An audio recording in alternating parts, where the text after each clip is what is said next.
kým som nepovedal na teba nič zlé, ver mi. Neverím ti. Už ťa nikdy nechcem vidieť. Nie si môj kamarát. Čože sa ti stalo, kozliatko moje? Michal ma tak veľmi sklamal a nahneval.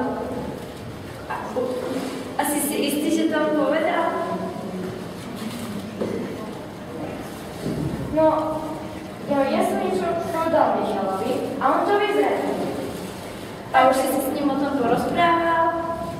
Áno, ale povedal, že to nie je pravda. A čo ak to nie je tak? Čo ak hovorí Michal pravdu? Aj keby hovoril pravdu, dopočul som sa, že on mne pekne rozprával. No ja neviem, Michal bol vždy slušné kozliatko a mal ťa veľmi rád. Martin bol veľmi smutný, veľmi ho to ranilo. Tým, že mal veľa voľného času, začal svoj voľný čas tráviť na internete. Ahoj, objavilo sa mnou na správe. Ahoj. Volám sa Marian a chcem sa ťa opýtať, čo robíš na Facebooku. Ja som Martin, ľudím sa tak si píšu s priateľmi. Ako tak pozerám, máš ich skutočne veľa. Áno, je ich dosť. A ako sa máš? Ďakujem za opýtanie, dobre, a ty? Ja sa mám tiež dobre. A ako si ma na Facebooku našiel? Nie je vôbec ťažké nájsť fotku na Facebooku, tá sa mi zapáčila, tak som ti napísal. Ale ja ťa vôbec nepoznám. Volám sa Marian, som štvrták a chodím do tej istej školy ako ty. Takže kozliatko Marian? Áno. Ja som od teba o rok mladší. Povedz mi niečo zaujímavé o tebe. No, mám 6 súrodencov, bývam na kraji lesa pri cestičke k Horárovi. A ty kde bývaš? Ja bývam asi tak v strede lesa, no možno sa niekedy stretnú. Súhlasím, pretože asi pred mesiacom som stretil veľmi dobrého kamaráta. Aspoň som si to o ňom myslel, ale ukázalo sa, že je veľmi zlý. Tak veľmi som mu dôveroval. Viem, ako sa cítiš. A ja som stratil veľmi dobrého kamaráta. To je práve dôvod na to, aby si začal dôverovať niekomu inému. To si pekne napísal. No ja už musím ísť, mama ma zase volá. Niekedy ti napíšem, dobre? Teším sa, keď zase napíšem.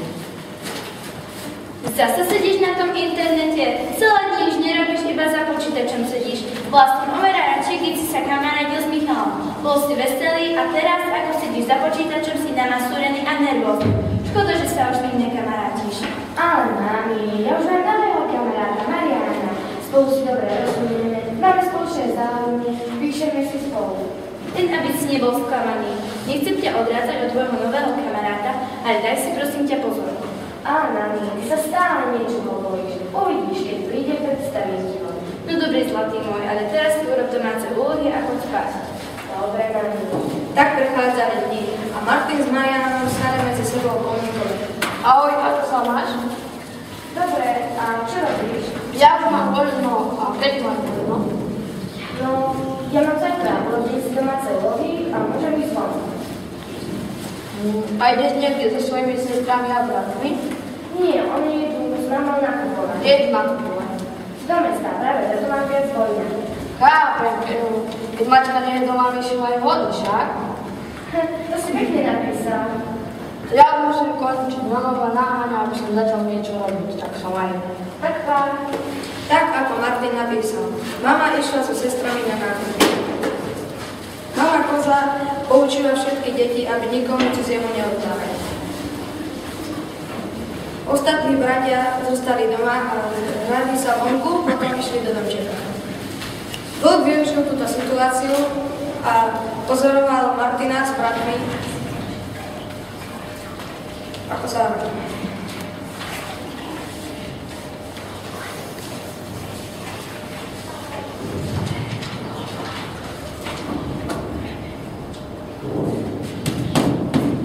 Kto je? To som ja, Marian. Je, Marian, ešte ideme spať. Vlk? Ty nie si Marian, ty nie si môj kamarát kozliatko. Ja som Marian, ale to A vlk dve kozliatka zožná. Martin a ostatní dvaja bratia utiekli. Joj, všetko možné predzeskol hlavu Martinovi. Prečo len tak uveril? Cestou rýchlo utekal do mesta a stretol Martina. S mamou utekali rýchlo za Horárom a potom sa všetci pobrali domov. Pretože vlk tam ešte bol, pretože ju sa tak nažral, že sa nemohol hýbať. A čo sa stalo potom, deti? Pán Horár tak rozrezal vlkovi brucho, že z neho vybral obidve kozliatka. To bolo ale radosné. Mamečka, to bol ten môj, vieš, akože kamarát Marian. Skoro som prišiel o mojich súrodencov, je mi to tak ľúto. Hlavne, že to dopadlo všetko dobre. Mohlo to dopadnúť oveľa horšie, ale nezabudni na moje slova. Nikdy nevieš, kto je na druhom konci. Ďakujem, mamička, ale ešte raz prosím odpúšť. Ja som ti odpustila, ale daj si pozor na to, že internet je veľmi dobrá vec, ale dá sa aj poriadne zneužiť. Ďakujem. Na druhý deň prišiel Michal za Martinom. Počul som o tom, čo sa stalo. Som vedela, že tu žili a zdraví. Veľmi si mi chýbal, kamarát. Aj ty si mi chýbal, ale jedna vec mi stále veľa hlavou. Ako to, že sa Fero dozvedel to naše tajomstvo. Pamätáš, keď bolo morské počasie, po teba som nemohol ísť, tak sme si odrazu toho tázu napísali na Facebooku. A ja som zistil, že nespolužiak Fero mi zistil, že som na Facebooku a tak videl, čo sme si písali. Čože? A kde si mal to heslo? Keď som bol v škole, napísal som si ho na papierik, nezahodil som ho a keď som odišiel, Fero našiel papierik a ostatného už poznáš. Toto by ma nikdy nenapadlo, že sa niečo takéto môže stať. Prepáč mi, že som ti neveril. Vidíš, všetko je možné, človek musí byť viac opatrný. Martin potom vyrozprával všetko svojej mame. Koze a ona bola veľmi šťastná, že sa dali dokopy. Mama tušila, že Michal by nič také zlé nikdy neurobil. Mamička, ja ti sľubujem, že sa budem odteraz priateliť s reálnymi priateľmi a budem tráviť menej času na internete. Dobre, pretože objatie s kamarátmi je také o mnoho viac, ako sedieť za počítačom. A tak si potom všetci spolu pekne nažívali. Zazvonil zvonec a rozprávky koniec.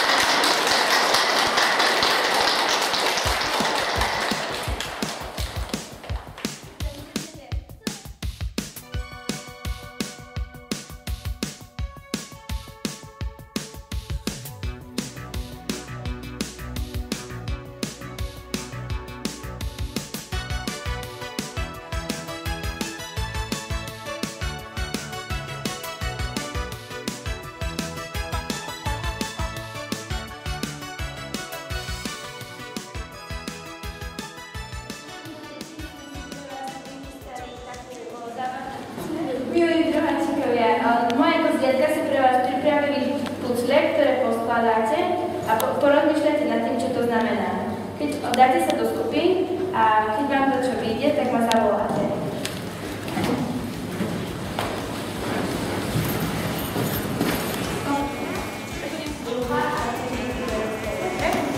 Každému dám obálku, tam budete mať puzzle a budete musieť poskladať. Keď poskladáte, tak ma zavoláte.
Pretože vlastne kamarát, teda môže byť takedy aj falošný. Ďalej. Prečítajte mi to. Bezpečné stretnúť internetového kamaráta. No, skúste mi to aj skočiť. Že internet môže byť takedy aj dobrá vec, ale také nás môže aj ohroziť. Výborné. Ahojte, deti. Takže chcem sa za vás spýtať, či sa vám páčila táto rozprávka. Áno! Pamätáte to na vás som?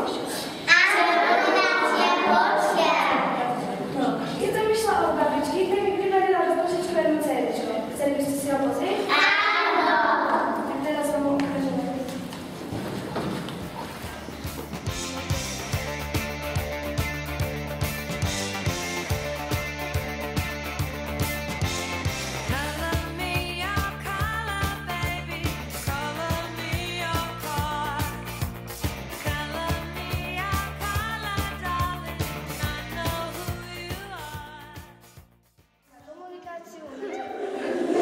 Pretože nikdy nevieš, kto je na druhom konci. Ty si budeš myslieť, že si píše s kamarátom alebo s kamarátkou, ale môže tam byť nejaký prach. Pozlivujú.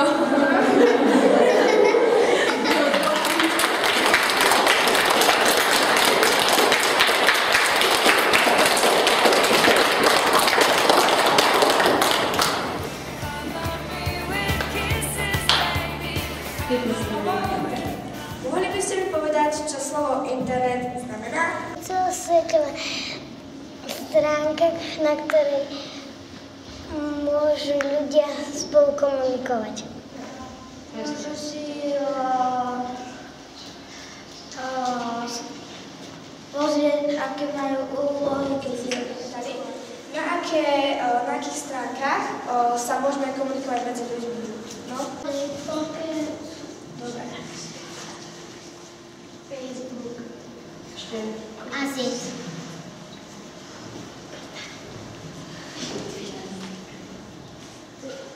A ako môžete medzi sebou cez tieto sociálne siete komunikovať? Môžeme si četovať. Telefonovať. Nechať si rodičom skontrolovať Facebook a nech sa odhlasujú.